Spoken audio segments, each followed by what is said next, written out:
कार्तिक महात्म्य का 9वां अध्याय। राजा पृथु ने कहा, हे नारद जी, आपने कार्तिक मास के व्रत में तुलसी की जड़ में भगवान विष्णु का निवास बताकर उस स्थान की मिट्टी का पूजन बतलाया।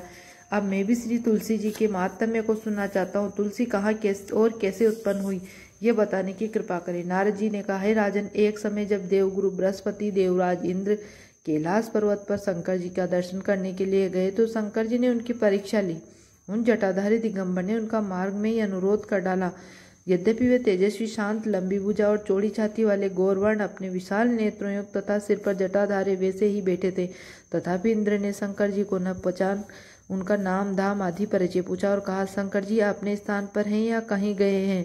इस पर उस तपस्वी ने कुछ नहीं कहा, परंतु त्रिलोकीनाथ के ऐश्वर्य से गर्वित होकर इंद्र कब चुप रहते, उन्होंने क्रोध से घुड़क कर कहा, अरे मैं पूछता हूँ, तू उत्तर क्यों नहीं देता? मैं अभी तुझे इस वज्र से मारता हूँ, फिर देखता हूँ तुझ दुर्मति की रक्षा कौन करता है। फिर जो ही दिगंबर को मारने के लिए हाथ में वज्र लिया, त्यों ही भगवान शंकर ने वज्र सहित उसका हाथ स्तंभित कर दिया और विकराल नेत्र कर जो ही उसे देखा तो ऐसा विदित हुआ मानो वह दिगंबर प्रज्वलित हो उठा है और तेज से जला देगा। भुजाएं स्तंभित होने से इंद्र के क्रोध और दुख का अंत न रहा, परंतु जो ही बृहस्पति जी ने उसको प्रज्वलित देखा तो ही अपनी बुद्धि से उनको भगवान शंकर जानकर प्रणाम किया और इंद्र को भी उनके चरणों में गिराया।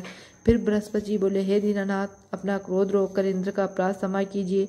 बृहस्पति जी के वचन सुनकर महेश्वर गंभीर वाणी में बोले, मैं अपने नेत्रों से निकले क्रोध को कैसे रोकूं?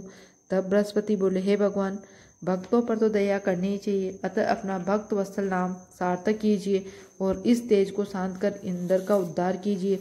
तब भगवान शंकर ने कहा, मैं तुम्हारी स्तुति से प्रसन्न हूँ, जो तुमने इंद्र को जीवन दान दिलाया। अब मैं तुम्हें अपने वरदान द्वारा जीव नाम से विख्यात करता हूँ।